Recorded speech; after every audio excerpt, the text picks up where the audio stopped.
What's going on, Run It Once? This is Pete Clark, and we're back for episode 4 of From the Ground Up. This is calling an open in position. The idea behind this installment is that we're going to make the important point that when you're calling after somebody else has opened, you're going to want to have a clearer reason. We're a bit more strict here than we are when you're just opening the pot, and we need to be clear on why we're doing it and why we expect it to be profitable. We also need to be very aware of the table behind us, who's left to act. And as you're going to see, table dynamics is going to form a large part of how we're going to play these spots. There are two different reasons to call a preflop open in position. Value, which is where our hand is strong enough to play versus villain's opening range, but not necessarily strong enough to 3-bet. I'm going to be quite vague about 3-betting in this episode. I don't want to flirt with the idea too much because I think we need to get into it in a lot of extreme detail later on in the series.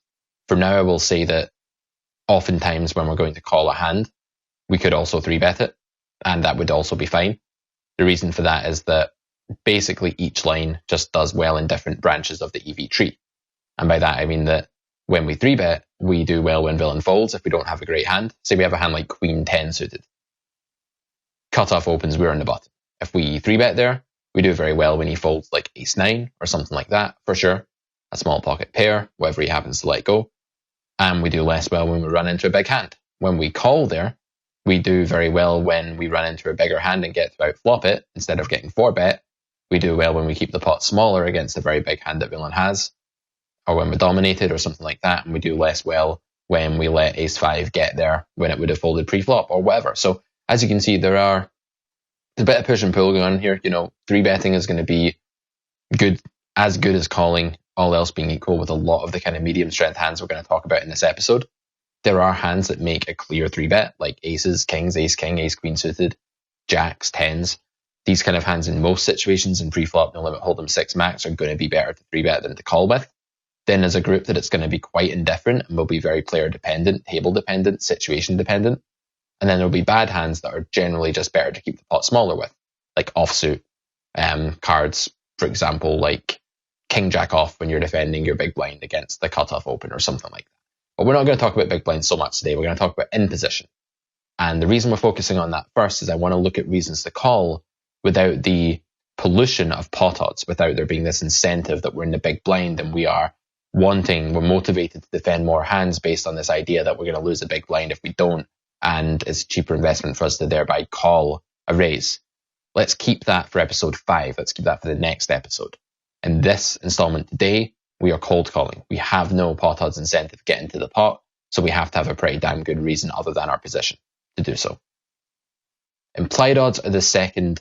So the first reason is value. We might call when our hand is strong enough to play versus villain's opening range. The second reason is that our hand is not actually ahead of villain's opening range. It's not in great shape, as we saw in episode 1 of this series. Go back and watch the first 3 if you haven't already. Please do that.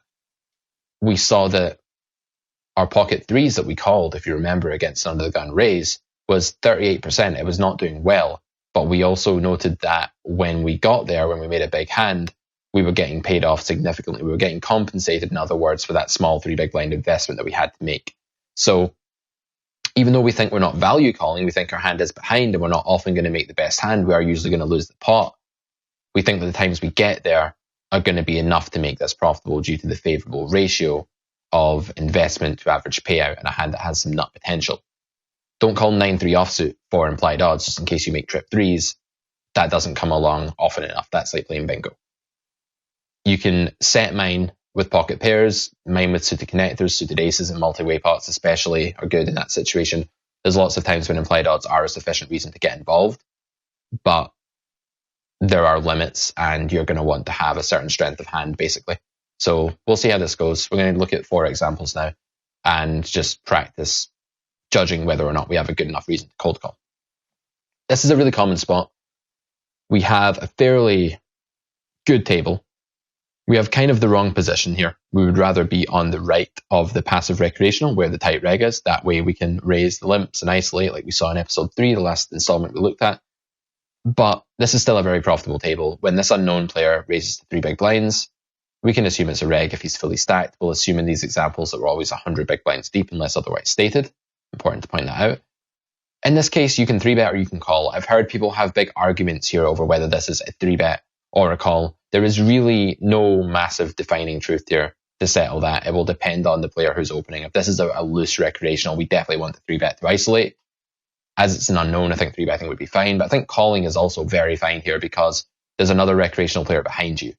When that recreational player has been dealt Jack-9 offsuit or Ace-5 off or Ace-6 suited, you want that player getting involved. You want that player flopping a dominated pair. You want that player's chips, in other words. So I think this is a great spot to cold call because the tight reg in the big blind will not be squeezing. Again, this denial of equity comes up. We get to realize equity very often when we don't have a loose player in the big blind who's aggressive. And the passive recreational will almost never be squeezing and will be calling and playing badly after the flop. That puts our implied odds up. That puts our EV up when we make one pair on the flop. We also have position here, and it's very likely that we can just take down pots when it checks to us and things like that. I think we'll perform just fine even when the passive player does not get involved. If he does, it's just a bonus as far as I'm concerned. Our hand doesn't play great multi-way, but I don't think we're going multi-way all that often here anyway. And if we get involved with a bad player who's got dominated loose hands in his range, then the hand will play fine. So definitely, I think a call here is good. So I've said here that cutoff's range is wide enough that we'll dominate a significant part of it. 3-betting this hand would also be fine, but we will leave the discussion of that till later on. One positive point, small blind's passive. Again, to summarize, this minimizes the amount of time we'll face a squeeze and not realize our equity. And another positive point here, there are only 2 players to act, reducing the chances of playing mass multi-way pots. Ace-Jack is fine in a 3-way pot against a weak player. It would start to struggle somewhat in a situation where it was like 5-way and flopping one pair would be significantly decreased in value. If you have to see a flop in a 5 or 6-way pot, one pair is going to have to be played with a lot of caution. It's going to ruin a lot of the value of the hand.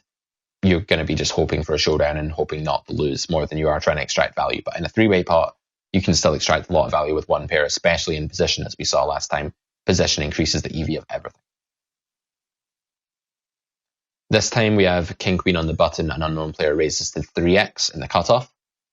This time our table is way less favorable. We have an aggro reg. This could be a good player, could be a bad player, but the nature of this player is the bad thing in this situation. This guy is going to actually be raising very often after we just call this 3 big blind raise. He's going to be squeezing, denying us our equity. We can't really continue King-Queen to squeeze very happily. It's not going to be good. Might be break even, might be slightly okay, but it's almost as bad as just having to invest 3 big blinds and then folding. Even if we can just about call a squeeze, we still have a much lower EV than if we just 3-bet the hand pre-flop. So that really sucks. Like, we're going to get 3-bet quite a lot from that player. Tough Pro, we can assume, is also going to squeeze quite often because that's just optimal big blind against too late position players. But Tough Pro actually knows what he's doing. He's not only going to apply pressure, but he's going to play very, very well after the flop, decreasing our EV further, unfortunately. So if we look now at what we're going to be doing here, this hand has the strength to call, like in raw strength terms. It can make a value call against the unknown cutoff's range because the pairs that it flops are going to be in good enough shape for it to want to do that. The trouble is that the players behind us will deny us our equity too often, will squeeze and even get involved and then play tricky and play well, and that's going to decrease our EV. It's going to decrease our pot share, our equity, our slice of the pie. So we want to be a bit careful about that. One negative point is that both blinds are likely to squeeze, as we've noted, especially given that the cutoff is quite wide, and if we flatten the button, we probably have a capped range. Capped means that our range is not going to be containing the strongest possible hands. The reason that that's problematic is that it means that we can't ever really 4-bet as a form of defense because we wouldn't just be calling here with aces. Unless we thought they were way out of line and we could trap them very often, we would normally, it'd be very unstandard play to just flat here with pocket aces or kings or ace king or something like that. So for the most part, we do have a capped range here, and quite rightly so. And that just means it's very difficult to defend ourselves if we do get 3-bet because we are unable to rep the nuts. We have an uncapped player attacking us, and it's going to be very difficult to play that hand profitably in that landscape. So one way of getting around that is just not to cold call this spot. Even though it could be a value call, I think we probably just want to 3-bet here, isolate the cutoff, play in a heads-up pot, avoid the idea of getting squeezed. If they would then want to cold 4-bet us, okay, they can do that in the blinds, but then they're attacking an uncapped range because if we 3-bet, we uncap our range, which is very powerful. We're also not interested in drawing these tough opponents into a pot. Even if they're not going to raise, we still don't really want to allow them to come along and just play well against us. We're already sharing our equity a bit too much more than we would like if we let people into the pot. Moreover, if those people we let into the pot are strong players, we're actually just giving up a ton of EV now at this point. So be very careful in this spot about just cold calling, especially, like I said in episode 2, the rake does affect these kind of decisions. The rake affects your decision to open, because sometimes when you open, you have to pay rake by seeing a flop. Remember, you don't pay rake pre-flop generally. There are exceptions. But in a spot like this, you're actually guaranteeing that unless you're going to get squeezed and then fold, you're going to be seeing a flop here. There's no way you're going to win the pot without seeing a flop. So that means that this is a high rake tax environment. You're going to be paying rake 100% of the time here. There's no rake-free allowance from when you pick up the pot by making people fold. So given that, it's even more dubious to get involved here when the situation is already unpromising. So I think this is a 3-bet quite clearly. The hand is too good to fold here and will retain a decent amount of equity even if cutoff calls are a 3-bet. But we want to isolate cutoff and get involved in that way rather than flattening an uncapped range and basically being a sitting duck for these two players in the blinds to take advantage of us, exploit us, squeeze into our capped range, etc. So I think a 3-bet here is called for. Next one, we meet our first, what I would call an aggro recreational. I've called them spewy. Spewy basically just means that, spewing everywhere, just kind of throwing chips about left, right, and center with little regard for what's going on. We have two unknowns in the blinds, so we could say that those factors are neutral. This cutoff opens, this is the hijack rather, opens to 2.5 big blinds. We're in the bottom with 4s. So provided that stacks are relatively deep, calling here will make money, not because we think 4s is in great shape. It's not in great shape against any range because it's flipping with most overcard combos, or it's behind like a very good one like Jack 10 suited or slightly ahead of Ace King off. But the problem with this is that it's just going to be an equity underdog. So if we build a pot against a spewy rec, not only will we get 4-bet off of our hand or shoved on and stuff like that, sometimes we know that's in his arsenal, but he'll also just call and then check raise flop and call and lead pot and just do horrible, horrible things that we just can't cope with when we have 2-4s. So 3-betting here is out the question. Folding is also out the question, however, because we can just make way too much money by calling. Positive points here are that 3-betting, this is for calling, by the way. So 3-betting is not so good because it will blow up the pot versus a player who does not like to fold, and it will do so with a known equity disadvantage. Even if this guy's range is wide, he will still have 5s through aces in his range, and they will dominate us and will be very hard pushed to be a favourite against any other hand he has, unless it's like ace 3 or ace deuce or something like that, perhaps. Calling gives us a good price to invest the minimum until we make a good hand. This is the concept of implied odds right here. We make a small investment to make a very big payout. The fact that this guy is bad and is going to splash his chips about post-flop just means that when we call here and are lucky enough to flop a set, on that branch of the tree, we are going to be very, very rich indeed, and it's easily going to compensate for this 2.5 big blind raise. Another point is that calling allows the blinds to come along, and that's actually a good thing here. I think the blinds are kind of disincentivized to squeeze. I don't think they want to squeeze very often here because they're going to be attacking a guy that's just going to give them an absolute headache in position. So they're going to want a strong hand to squeeze here, a clear value raise. So if they're only squeezing top 10%, we're going to get to the flop here very profitably, very often. And we're not so deterred as we were in the last hand about having our equity denied. We can maybe even call a squeeze if it's undersized here as well, given that the spewy recreational will also be playing.